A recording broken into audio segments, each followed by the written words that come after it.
Bonjour à toutes et à tous, bienvenue à ce nouvel épisode de notre top 10 des meilleurs pilotes de Supercross de l'histoire. Aujourd'hui, on vous présente notre deuxième pilote. Ouais, le numéro 2, qui vient du coup prendre la pire place. Non, c'est une bonne place, mais c'est une bonne place sur le podium. le dauphin, quoi. Et puis, je sais pas s'ils ont fait tous ces pilotes-là, je sais pas s'ils ont fait leur carrière en voulant être meilleur pilote de l'histoire. Bon, là, on en arrive à J'espère peut-être un ou deux, oui. Ouais. Mais Bon, tu veux commencer? Tu veux me dire un petit peu? comme tu veux, ouais, je peux commencer. Alors attends, de toute façon, il nous en reste deux, c'est Ouais. Carmichael et McGrath. Carmichael et McGrath, exactement. Voilà. Et après, tu veux savoir donc lequel des deux j'ai mis deuxième. J'ai mis Jeremy McGrath en deuxième position. Ok. Voilà. Et toi? Moi, j'ai mis Carmichael. En deuxième position. Ouais. Ok, bon. Donc on a l'inverse, on est dedans. Là, pour le coup, mais je veux bien peut-être me dire pourquoi du coup tu mets McGrath en 2 et pas en 1. Alors pourquoi j'ai choisi de mettre Ricky Carmichael devant Jeremy McGrath?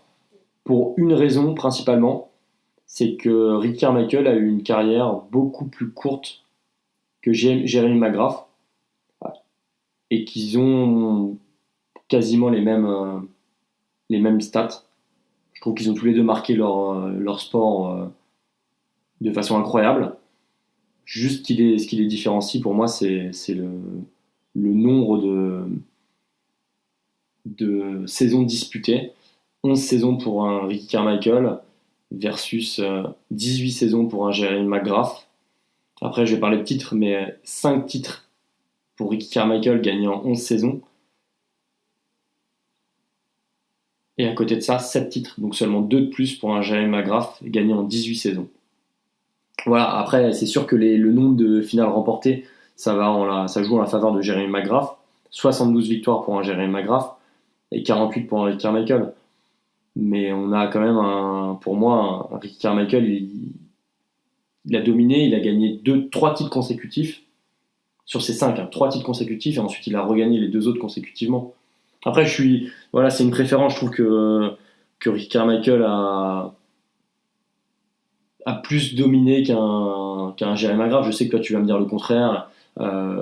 Jeremy McGrath a dominé plus longtemps, il a gagné plus de titres, plus de victoires de finale, mais il n'y a pas que ça. Voilà, c'est...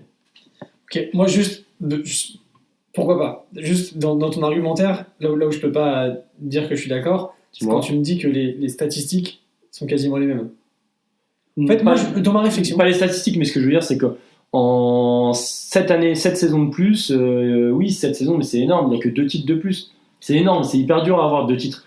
Mais si tu veux, je trouve que la carrière d'un Carmichael, elle est beaucoup plus intense. Tu sais pourquoi il y a autant de saisons d'écart?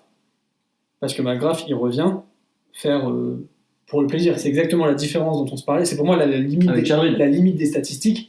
C'est-à-dire que ta statistique sur la longévité, ok.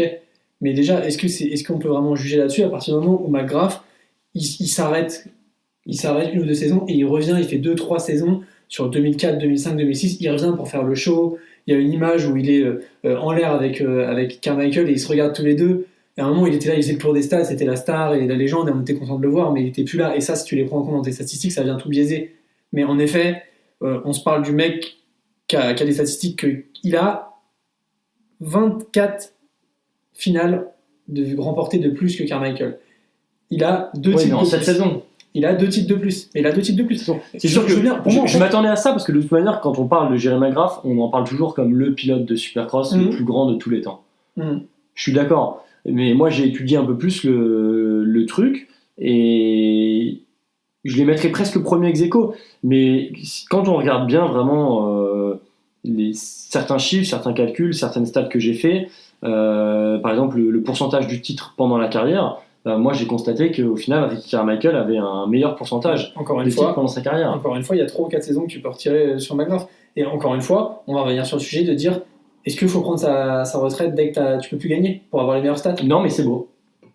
C'est beau. Oui, c'est beau. C'est ce qu'on disait tout à l'heure. Partir au sommet, c'est aussi l'athlète qui se connaît, le pilote qui se connaît et qui est capable de partir, de se dire c'est bon, j'ai gagné, je veux pas, ou peut-être que je gagnerai pas l'année prochaine.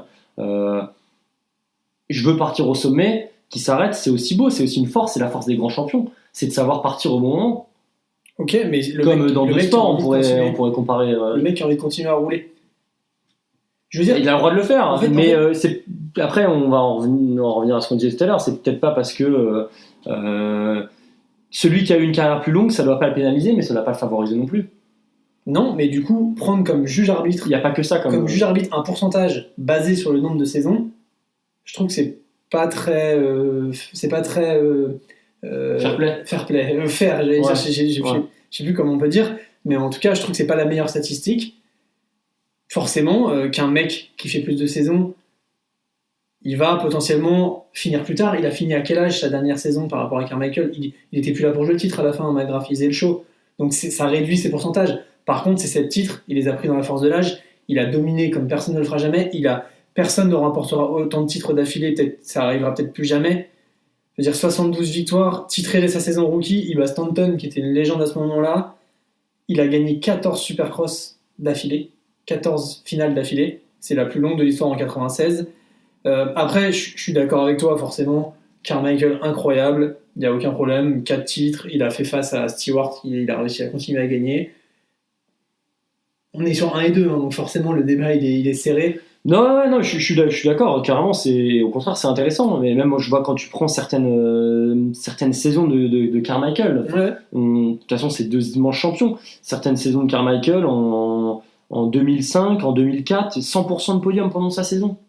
Ouais, il y a d'autres saisons, je ne vais pas toutes les citer, hein, mais en 2003, 94%. Enfin, il y a des stats comme ça où tu te dis ces pilotes-là, c'était moi en l'occurrence Carmichael, c'était une machine. Il descendait pas du podium. Tous les week-ends, il était sur le podium, donc il a au moins autant dominé le Supercross que l'a fait Jeremy McGrath. Il a quelques titres en moins. Il a dominé moins longtemps. Pour moi, c'est en fait. Encore une fois, j'ai regardé ce fameux programme et c'était bar to bar sur YouTube, que je recommande à tout le monde, où on voit l'intégralité des saisons. Et donc j'étais pile dans cette période-là où j'ai regardé tous les titres de Carmichael.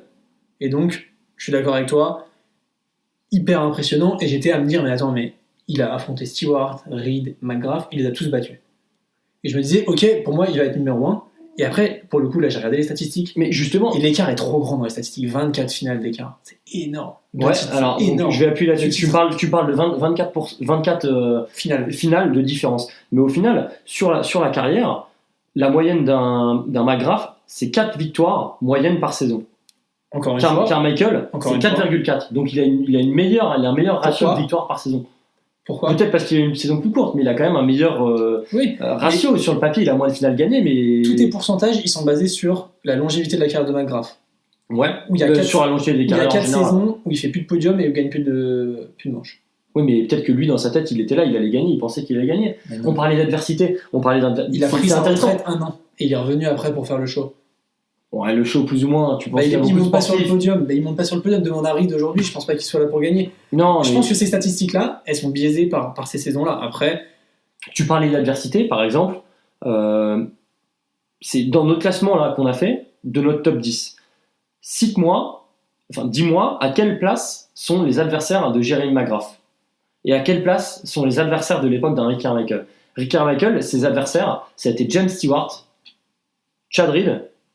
Ils sont dans le top 5 tous les deux. Il y en a eu d'autres, je veux dire, il y a eu Jeremy McGrath au début, qui est 2e. Il a quand même. Moi, c'est ça aussi qui m'a fait, je l'ai pas dit plus tôt, qui m'a fait pencher pour Rick Carmichael. C'est que Rick Carmichael, il est arrivé, il a battu le meilleur, le King. Peut-être qu'il n'était pas plus à l'apogée de sa carrière, mais il a quand même battu le King. Et une fois qu'il a pris sa retraite, sa dernière saison en tant que professionnel, Rick Carmichael, il bat les 2 mecs qui vont dominer son sport après. Il est parti, il est arrivé, il a battu les meilleurs, il est parti, il a battu les meilleurs. Ouais, je suis complètement d'accord. Alors ça, sur le côté de... Je sais plus c'est quel argument que tu m'as donné juste avant de me parler du fait qu'il avait battu McGrath. L'adversité, ouais. Ça, il n'y a rien à redire. Je l'ai dit au début de notre top 10. Pour moi, c'est l'époque la plus relevée et il n'y a pas de problème avec ça. Du coup, Carmichael, immense. Il a battu McGrath. McGrath, quand il est arrivé, a battu Stanton. Quand McGrath a été battu par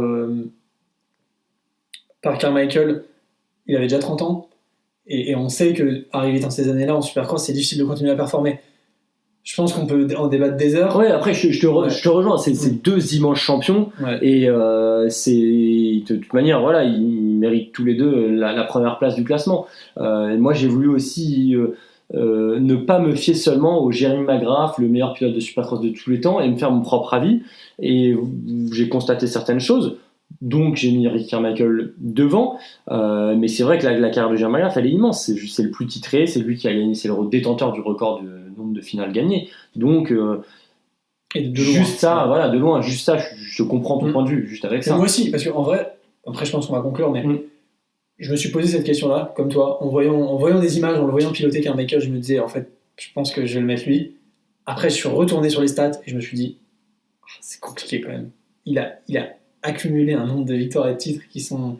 je pense qu'on ne le reverra pas. Et après, là, je vais parler en ta faveur, mais c'est vrai que on en parlait avec un James Stewart, un Jeremy McGrath, quand il arrive aussi dans le monde du Supercross, il a aussi révolutionné le pilotage à sa façon. Donc c'est aussi remarquable. Ouais. Il a apporté du show, les knack-knack à l'arrivée. Ouais. Et c'est sa signature, ça. Ouais. Autant que Marvin Musquin avec le clicker. Sa signature quand il gagne. Belle comparaison pour finir.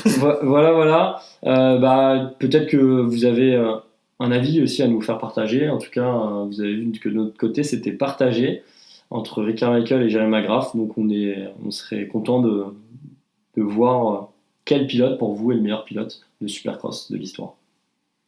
Yes, dites-nous dans les commentaires, n'hésitez pas. Et puis, on se revoit très vite pour un nouveau podcast. À bientôt. À bientôt, au revoir.